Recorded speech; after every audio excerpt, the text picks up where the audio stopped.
वा कॉपी करताय. आज तर काकीला नाव सांगणारच.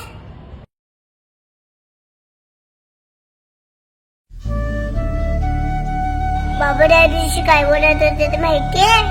आता देश कमकुवत झालाय, त्याला भ्रष्टाचाराची वाळवी लागलीये.